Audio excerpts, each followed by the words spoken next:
ప్రభుత్వ సలహాదారు Shabbir Ali guest house compound wall ని ధ్వంసం చేశారు గ్రామస్తులు. పంట పొలాలకు వెళ్లే రహదారిని మూసేసి కాంపౌండ్ వాల్ నిర్మిస్తున్నారని ఆగ్రహం వ్యక్తం చేస్తున్నారు. వందల ఏళ్లుగా భూములు సాగు చేసుకుంటున్నాం, కాంపౌండ్ వాల్ నిర్మిస్తే తమ పొలాలకు దారి ఎలా అంటూ ప్రశ్నిస్తున్నారు. గతంలో తాము చెప్పినా కూడా పట్టించుకోకుండా కాంపౌండ్ వాల్ నిర్మాణం చేశారంటూ మండిపడుతున్నారు. మెదక్ జిల్లా నార్సింగి మండలం జప్తి శివనూరులో జాతీయ రహదారి పక్కన ఉన్న షబ్బీర్ అలీ కాంపౌండ్ వాల్ నిర్మించడం వివాదాన్ని రాజేసింది.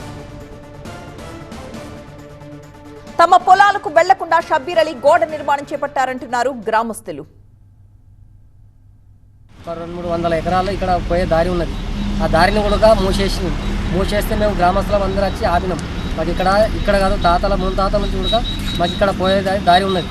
ఆ దారిని కూడా మూసేస్తే మళ్ళీ వచ్చి ఊరలో అందరం వచ్చి ఆపేసినాం. ఏ మాత్రం తొవ్వ ఇవ్వకపోతే మాత్రం ఊరంతా ఇరగబడితే నువ్వు ఎక్కడెక్కడ ల్యాండ్ ఉన్నాయో నువ్వు ఎంత ఆగ్రహించుకున్నావు కూడా అన్ని బయటకు వెళ్ళే కారణాలు కూడా అవకాశం కూడా వస్తుంది.